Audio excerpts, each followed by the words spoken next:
na tayo sa pinakatuktok.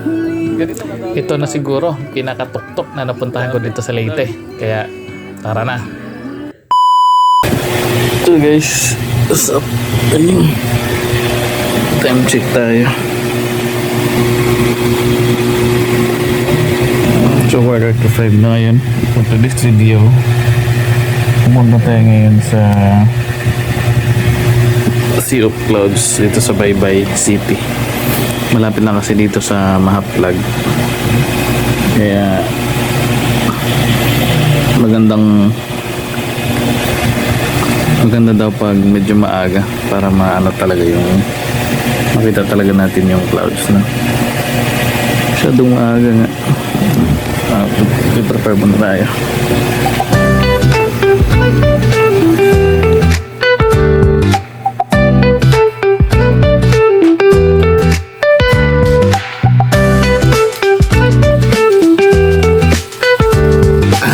Lamig mga kalotsero.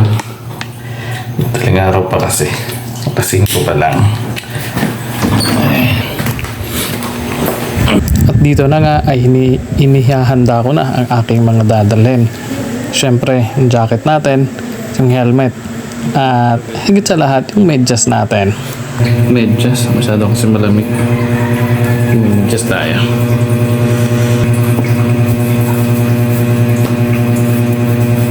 Siyempre, naka-jacket kasi masyadong malamig dun. Kailangan mo kasing mag-jacket kasi dun sa lugar, zero visibility. Napakakapal yung hamog, kaya napakalamig talaga doon. Butchok ay motor natin. Ayan o. Madilim pa talaga dito sa labas kasi ano pa lang, 5 o'clock pa lang in the morning.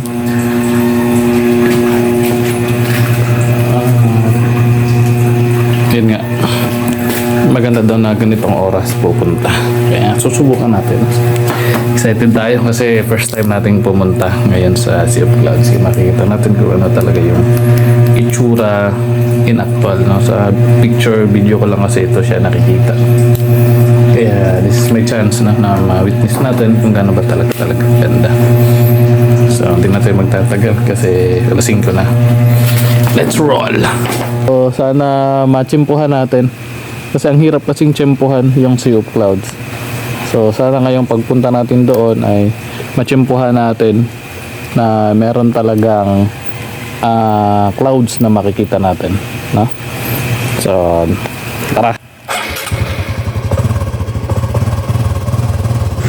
At dahil nga ay malapit lang ang Mahaplag Leyte sa Barangay Bilyasol sa Baybay City, ay narating ko kaagad itong kantong ito kung saan dito tayo papasok papunta doon sa Sea of Clouds. Natin na meron talagang clouds na makikita kasi swertihan kasi yung ano dito. Pag pupunta ka dito, swertihan na makikita mo. Kung ikaw ay nakamotor, pwede mong ipasok yung motor papunta doon sa pinakatuktok, pero kung sakaling may sakyanan kayo ay iiwan dito sa baba ng Bilyasol yung sasakyan ninyo. Pag dito lang kaya? Pamamasaya na lang. Sakyanan ka dito, iiwan mo lang yung motor dito. May bayad ba dito? Pero wala naman. Yung sasakyan wala. Wala walang bayad. So, iwan mo lang dito yung sasakyan, tapos walang bayad. So, yun nga lang, meron ditong entrance. Sasakyan mag-full wheel, sasakyan magkabal-abal papunta doon. So pag motorcycle, na diretso na. Diretso na. Sir, pwede ka na masuot na ito, mag-entrance ka na lang, diretso na suot. Okay. Magkano ba yung entrance dito? 10 pesos na sir. 10 pesos. Okay, 10 pesos. 10 pesos na. Sige.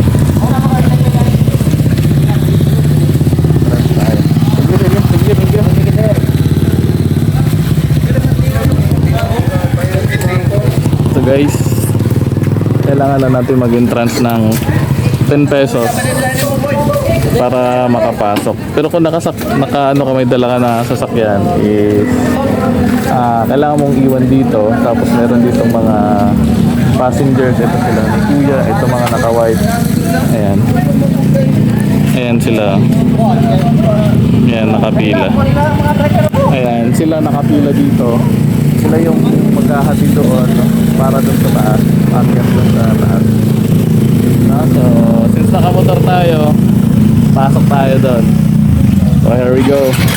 Here we go, here we go. Sa mga oras na ito, dami talagang mga nagsisiakyatan dito sa Sea of Clouds para makita talaga kung gaano kaganda dito. Ito sila, mga travelers din to. Ah, yes po. Good morning. Oo, ako lang.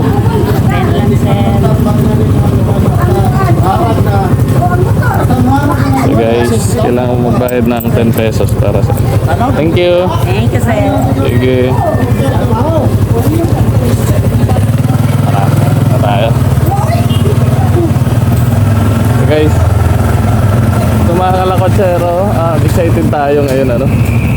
Kasi first time natin na makapunta dito. Kaya sana ay matsyempohan natin na makita talaga natin in actual yung Sea of Clouds. Ito pa lang sa baba, no? Grabe, ramdam ko na yung lamig. Kaya pag pupunta talaga kayo dito, dapat naka-jacket kayo. Ito ang kabayo si ate.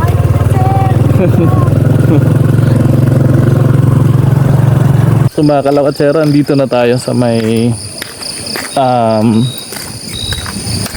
so dito kasi marami kasi ditong mga ano eh, pili ka lang kung ano yung gusto mo, but dito tayo sa may ano, Incredible Cafe. So ayan. So dito tayo mga kalakotsero sa Incredible Cafe. At ito yung daan nila. Kaya tara, pasok tayo. So mga kalakotsero, yung pinuntahan ko pala dito ay dito to sa may Baybay City, dito sa Barangay Villasol. At andito nga. So papasok na tayo dito sa Incredible Cafe. Makikita talaga na itong lugar na ito ay ito na yung pinakatuktok dito sa bukirin ng Baybay City. Pagdating ko dito ay medyo madilim pa, kaya nagantay ako ng ilang minuto pa para lumiwanag at makita natin kung gaano nga ba kaganda ang buong lugar. So ayan, medyo maliwanag na ang paligid. Kaya here we go. Makikita natin dito sa Incredible Cafe itong view deck nila na kung saan dito mo pwedeng pagmasdan ang Sea of Clouds sa makikita sa baba. At syempre, hindi makokompleto yung pagpunta natin kung hindi ka pupunta doon sa pinaka view deck. Kung ano yung feelings na nasa tuktok ka ng bundok, makikita mo yung nasa baba. Parang nasa airplane. Parang nasa aeroplano. Ayun na. Ako giano. Ay, ako giano. Ano, sabot mo na dito yung clouds. Grabe. Sobra talagang dami dumadayo dito. Hindi din naman problema dito kung naabutan kayo ng ulan. Kasi ang Incredible Cafe ay mayroong mga cottages na pwede nyong silungan. At kung kayo naman ay nagugutom, so walang problema yan dito sa Incredible Cafe. Kasi may breakfast sila dito eh.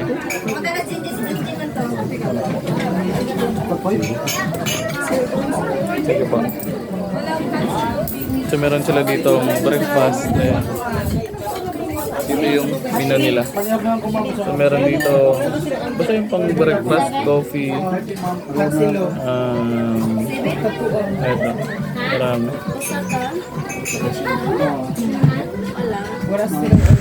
At pang budget meal lang naman yung presyohan nila dito at kayang-kaya lang naman sa bulsa. Habang ini-enjoy ko ang aking almusal at pagkakape, ito lang naman ang aking nakikita. Parang nasa eroplano ka talaga habang pinagmamasdan ang pagsikat ng araw.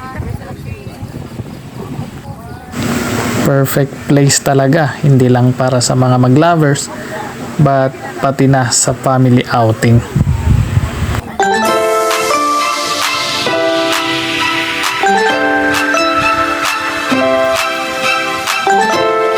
Hindi naman nalugi yung biyahe nyo, no? Kung galing kayo sa mga malalayong lugar. So worth it yung travel nyo dito. Pag pupunta kayo dito sa Sea of Clouds, dito sa Baybay City, sulit. Hindi na kayo lugi. Kung galing kayo ng Tacloban or somewhere dun sa mga malalayong lugar. So worth it yung pagpunta nyo. Shout out pala sa lahat ng crew ng Incredible Cafe. Bukod kasi sa pagsiserve ng pagkain, sila din yung ginagawang taga-picture ng mga pumupunta dito. So God bless sa inyong lahat. Incredible Cafe. No? So sa lahat ng mga malalapit dito, open kayong pumunta dito. Ito. Kung napapanood nyo itong videong ito, wag na kayo magpatumpik-tumpik pa. Ilagay nyo na sa bucket list ninyo itong Sea of Clouds dito sa Baybay City. Available din pala dito ang horse riding. Donations lang yung kailangan. Hindi mo nang sakyan ng kabayo. Kabayo lang. Ulit naman, no? So sayang nga lang is hindi natin talaga nakita yung actual na Sea of Clouds kasi nga ma-fog. Yung nakikita nyo kasi ngayon is hindi talaga yung fog talaga to siya kasi medyo maulan, no? But before that, no? So invite ko kayong pumunta dito sa Sea of Clouds, no? So may Incredible Cafe. Thank you so much sa lahat ng mga taga-suporta sa atin. No? So follow Mr. Lacotero for more videos, no? So bye-bye.